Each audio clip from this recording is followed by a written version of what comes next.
Batu Keramat.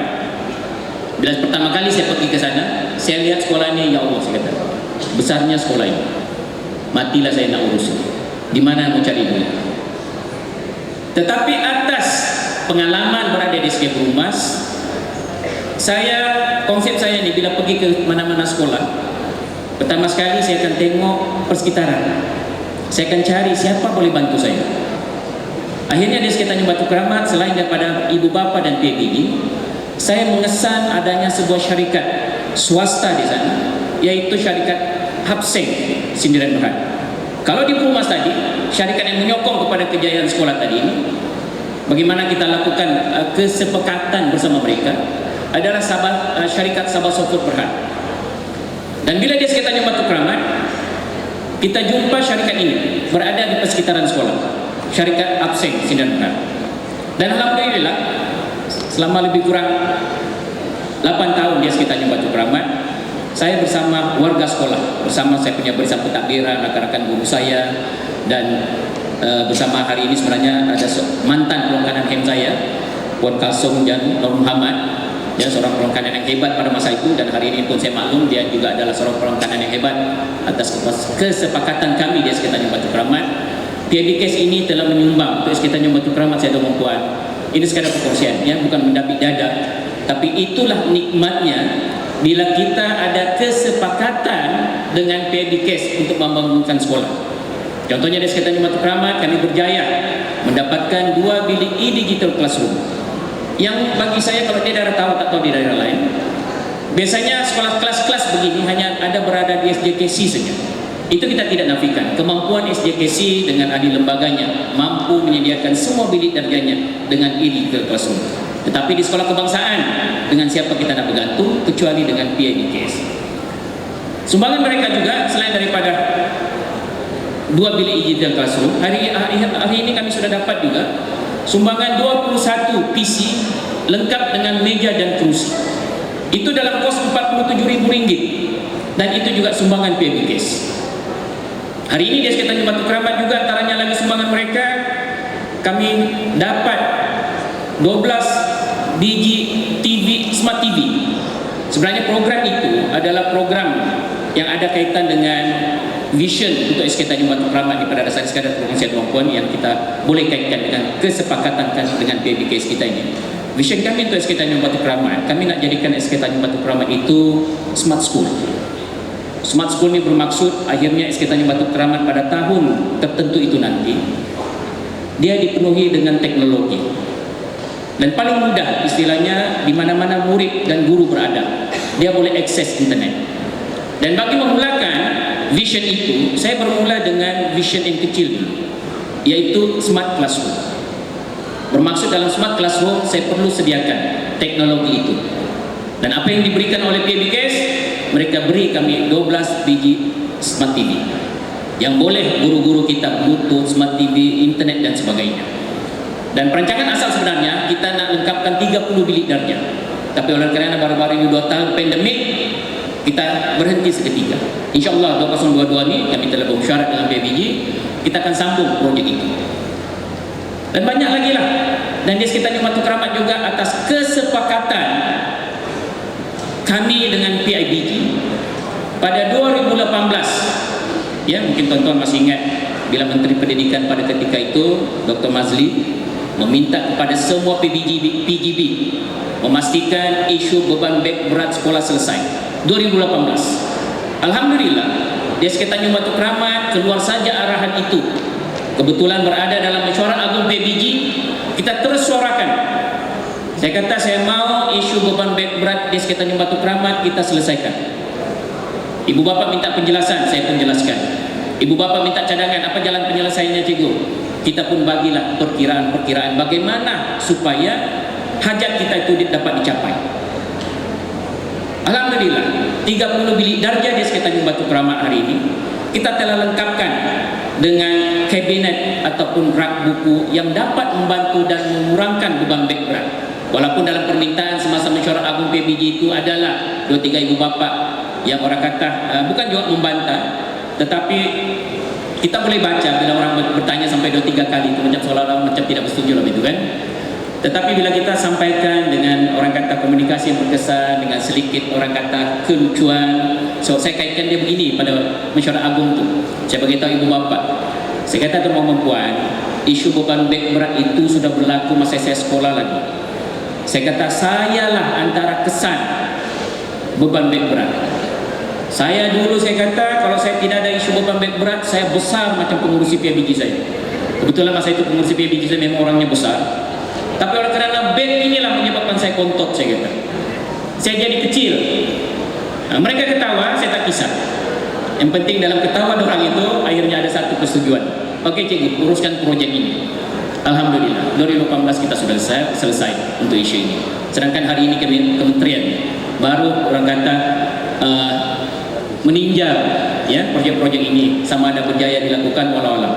Tetapi alhamdulillah dengan kesepakatan yang kita jaga dengan PBKS, hari ini kita berjaya selesaikan isu ini.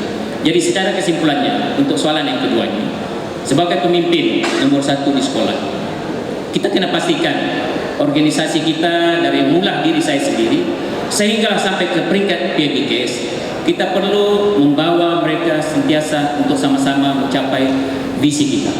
Kesepakatan itu penting. Hasrat pengarang menggunakan perkataan ini sangat-sangat sesuai pada masanya. Dan saya yakin dengan kepimpinan yang ada dalam pendiri dewan ini, tonton sebenarnya jauh lebih hebat sudah. Cuma apa yang paling penting sekali lagi, mari kita sama-sama transform lagi. Kalau hari ini saya bukan juga bangga dengan apa yang ada di sekitarnya Batu Keramat, tapi saya akan pastikan, saya akan melangkah satu langkah lagi untuk memastikan betul-betul slogan sepakat Sabah hebatnya betul-betul dapat dijayakan. Itu saja dulu untuk pusingan yang kedua ini. Saya serahkan semula kepada pengurusi majlis. Terima kasih. Terima kasih Cikgu Rahmat. Begitulah proses sepakat itu dilaksanakan melalui perundingan, perpindahan idea, pertukaran idea, dan akhirnya satu tindakan secara kolektif dicapai. Jadi untuk maklumat para hadirin sekalian, sebenarnya pemimpin daerah, semua pemimpin-pemimpin di daerah, terutama Negeri Sabah ni memang hebat dalam sepakat. Terutama di kawasan-kawasan luar bandar, mereka kurang dana, maka sepakat itu mereka hebat. Saya yakin 210 PGB yang berada dalam dewan ini, jika diberi peluang untuk bercakap berkaitan sepakat ini, sudah pasti sampai petang kita akan berada di sini. Kebanyakannya PGB tidak ada dana, terutama di luar bandar, berjaya mengadakan benda yang tiada untuk keberhasilan ataupun untuk murid. Jadi sepakat itu bukanlah satu isu untuk dilaksanakan, kerana pemahaman tentang sepakat dan juga proses melaksanakan sepakat itu sudah menjadi satu kebiasaan oleh pemimpin-pemimpin di peringkat sekolah menengah ataupun sekolah rendah. Jadi itu berkaitan perspektif tadi daripada Encik Rahmat berkaitan dengan bagaimana kejayaan mereka mengendalikan ataupun menyokong aspirasi slogan sepakat Sabah hebat ini. Jadi tadi kita mendengar perbincangan ataupun kupasan daripada Encik Rahmat. Bagaimana pula pandangan panel kita kedua daripada perspektif sekolah menengah? Bagaimana ia direalisasikan untuk memastikan aspirasi slogan ini tercapai di peringkat sekolah dengan membawa warga sekolah bersama-sama memacu kecemerlangan sepakat Sabah hebat ini. Dipersilakan. Terima kasih Dr. Moderator dan tahniah kepada sahabat saya Tuan Rahmat Arifin yang memberi kita secara realistik berkaitan dengan pengamalan konsep sepakat yang berlaku di ground ya. Saya ingin membawa balik kita kepada aspek berkaitan dengan konsep bagaimana kesepakatan itu berlaku di sekolah. Terlebih dahulu saya ingin berkongsi berkaitan dengan kajian yang dibuat oleh Job dan Kathleen daripada University of Berlin, yang mereka menggunakan sampel 27 pengurus lapisan kedua, 233 subordinat dan 1463 pelanggan yang berkaitan dengan kepuasan. Apa yang penting dalam kajian ini? Sebenarnya banyak lagi kajian selain daripada kajian yang saya sebutkan tadi, sama ada berlaku di luar ataupun di dalam negeri. Tetapi apa yang penting dari segi rumusan yang kita dapat ialah mereka mendapat rumusan bahawa kepekatan amalan sepakat ini merupakan petunjuk penting kepada kepimpinan yang kekal dari segi pengamalan kepimpinan transformatif. Ya, jadi transformatif ini seperti yang tuan dan puan maklum adalah corak kepimpinan yang menjadi tren sekarang ini. Ya.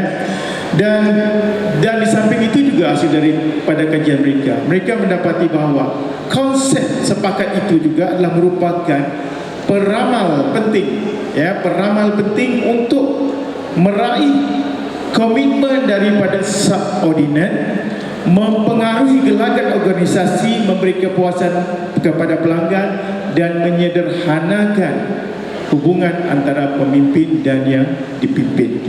Itu adalah rumusan yang bagi saya satu dapatan yang sangat besar apabila kita kaitkan dengan slogan kita pada ketika ini. Tuan-tuan dan puan, sebenarnya konsep sepakat ini telah lama berlaku di peringkat GPM, di peringkat JPN, daerah dan sekolah dan melalui pelbagai hierarki.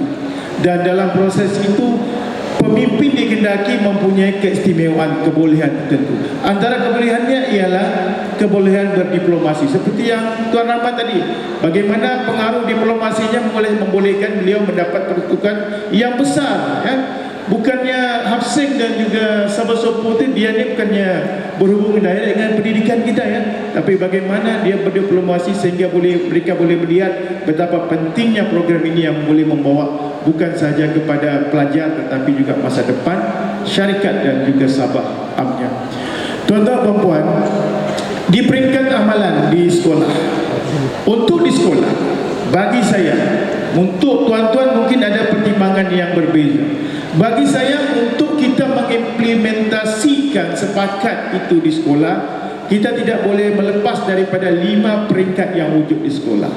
Yang pertama, antara pemimpin dengan subordinat. Yang kedua, intra-subordinat. Yang kedua, antara subordinat dengan murid. Warga sekolah dengan PIBG dan warga sekolah dengan rakan strategik dan juga pemegang taruh. Itu adalah bentuk-bentuk hubungan yang perlu kita lakukan. Yang macam Tuan Rahmat tadi bagi tahu, antara satu contoh ialah hubungan dengan PIBKS. Baik tuan-tuan dan puan-puan, apabila kita membicarakan tentang matlamat yang akan kita capai dalam aspek sepakat, kita tidak boleh lari daripada menceritakan tentang cabaran. Sebab pencapaian matlamat dan cabaran ini merupakan satu pakej yang selalu muncul bersama-sama. Ya, tiada cabaran, tiada matlamat. Baik tuan-tuan dan puan, dalam proses kita mencapai kesepakatan ini, kita perlu ingat, ya, saya, tuan-tuan dan puan, peringkat negeri, daerah dan juga sekolah perlu ingat bahawa proses kesepakatan ini tidak berlaku secara horizontal. Dia bukan proses yang smooth, yang lancar. Dia melalui pelbagai rintangan. Ya. Antara rintangannya ialah kita mempunyai subordinat yang berbagai. Tidak semua sekolah, tidak semua organisasi mewarisi subordinat yang mempunyai kebolehan yang tinggi, mempunyai daya kolaborasi yang tinggi, mempunyai disiplin yang tinggi. Sebab itu dalam proses kita melaksanakan kesepakatan, kita secara ansur-ansur perlu juga menerapkan aspek gaya kepimpinan transformatif dan demokratik. Persoalannya yang ingin saya bawa kepada tuan-tuan dan puan, adakah dalam proses kita mengamalkan kesepakatan ini kita perlu melupakan gaya kepimpinan autokratik? Baik, bagi saya, bagi tuan mungkin ada gambaran kecil. Bagi saya, seperti yang saya sebutkan tadi, kita tidak mewarisi subordinat yang mempunyai disiplin, kebolehan yang tinggi, ya. Kita mempunyai subordinat yang pelbagai di dalam itu, sangat kompleks, ya tuan-tuan puan. Jadi dalam proses itu, bagi saya, amalan gaya kepimpinan autokratik masih boleh berlaku. Ya, jadi daripada pengalaman kita lah yang menentukan sama ada bagaimana cara untuk kita menarik subordinat untuk kita terus kekal sepakat dalam menghadapi cabaran untuk mencapai target yang kita capai, yang kita ingini. Baik, tuan-tuan dan puan, saya ingin menyentuh juga ya, apabila kita nampak kita terlalu longgar kan, terlalu longgar mentafsirkan berkaitan dengan konsep sepakat kan. Pada saya memang dia agak longgar, tetapi ada certain perkara yang perlu kita ikuti dan follow dan tak perlu pun daripada bottom up, iaitu perkara-perkara yang menjadi fundamental, perkara-perkara yang besar, perkara-perkara yang asas dan yang lazimnya semua orang tahu kebaikannya. Antara perkara itu seperti yang terkandung dalam akronim hebat. Apabila kita disuruh untuk melakukan corak kepimpinan yang efektif, kita kena follow. Kita tidak ada bantahan dari segi itu. Apabila kita disuruh beraccountability, yang ini kita tidak boleh tolak. Kita kena akui. Cuma seperti yang saya sebutkan tadi, dalam aspek-aspek tertentu kita tidak boleh horizontal, khususnya aspek-aspek yang melibatkan aspek berkaitan dengan lokaliti di sekolah. Baik, tuan-tuan dan puan, yang seterusnya ya, berkaitan dengan amalan kesepakatan di sekolah. Yang tadi berkaitan dengan autokritik saya sudah sentuh ya. Yang seterusnya berkaitan dengan peringkat subordinat kita. Adakah cabarannya besar untuk kita mengimplementasikan subordinat kita? Bagi saya, untuk subordinat, kebanyakan sekolah kita tidak mempunyai masalah besar. Ya, mungkin ada setengah sekolah menghadapi masalah, tetapi majoriti saya boleh katakan kebanyakan sekolah tidak mempunyai masalah besar dari segi menghasilkan kesepakatan di antara pemimpin dengan subordinat. Tetapi kita jangan lupa, tetapi kita jangan cuai. Kadang-kadang ada aspek-aspek yang kita pandang kecil, yang kita pandang remeh, yang kita pandang sepele. Sebenarnya itulah yang akan mengugatkan proses kesepakatan yang berlaku di sekolah. Saya bagi contoh misalnya pengagihan dari segi tugas, pengagihan dari segi relief ya, dan kita juga perlu melihat kelompok-kelompok kejumudan, wujud kelompok-kelompok yang jumud. Jadi ini semua adalah perkara-perkara yang perlu diperhatikan dalam kita mengimplementasikan sepakat di peringkat sekolah. Jadi itu secara ringkas untuk ya, persidangan kedua ini saya serahkan kembali kepada moderator. Terima kasih Dr. Amin. Jadi tadi jelas tuan-tuan bagaimana peringkat kepimpinan Dr. Amin untuk menyelaraskan, untuk menangani perbezaan pandangan, dan bagaimana dia mengagihkan proses pengurusan supaya dia lebih jadi berkesan dengan melalui kesepakatan, perundingan. Dan ada kala juga Dr. Amin kata bahawa ada kala benda-benda yang asas perlu tidak melalui kesepakatan yang tertentu, tetapi dibincangkan, dimaklumkan untuk memastikan kejayaan pelaksanaan apa yang telah dirancang. Jadi tadi kalau kita lihat tadi diperkatakan melalui panel kedua bahawa sudah pasti akan wujud cabaran bila kita menghadapi untuk mencapai hebatnya itu, perlu ada cabaran dan perbezaan pandangan. Jadi saya yakin di peringkat PPD juga merupakan pelaksana anchor kepada JPN akan menghadapi pelbagai cabaran untuk merelasikan slogan, untuk merelasikan hebatnya itu, akan menghadapi pelbagai perbezaan antara sektor, antara pemegang taruh. Jadi untuk itu kita mendengar pandangan daripada panel kita yang ketiga. Bagi untuk mencemerlangkan akademiti kita di peringkat PPD ini, sebenarnya tuan, untuk mencemerlangkan pendidikan, kepimpinan dan juga organisasi sekolah. Jadi sudah pasti wujud perbezaan. Jadi bagaimana pandangan tuan? Perbezaan ini tuan dapat urus sama ada di peringkat PPD ataupun tuan sebagai si partners bila turun ke sekolah, tuan nampak perbezaan yang perlu ditangani untuk memastikan, sebab kita adalah si partners adalah kira duta PPD untuk merealisasikan slogan JPN Sepakat Sabah Hebat ini. Dipersilakan tuan. Terima kasih doktor. Tanya untuk rakan saya Tuan Rahmat, Dr. Rabi. Memang berbeza Dr. rasa.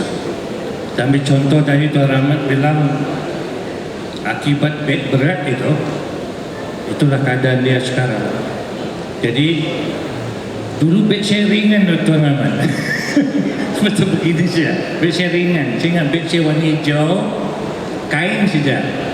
suka pakai yang itu sebab dia ringan sih, yang gini je. Okey, itu perbezaan contoh lah saya dengan Dr. Rabi dan Tuan Rahmat. Salah satu saya nampak kami pegawai SI Partner Plus, core business kami ialah CNN, coaching and mentoring, memberi bimbingan, himat sokongan, himat nasihat. Jarang orang sebut dalam bahasa Melayu, biasa disebut coaching and mentoring. Itu peranan utama kami dan termaktub di dalam District Transformation Programs.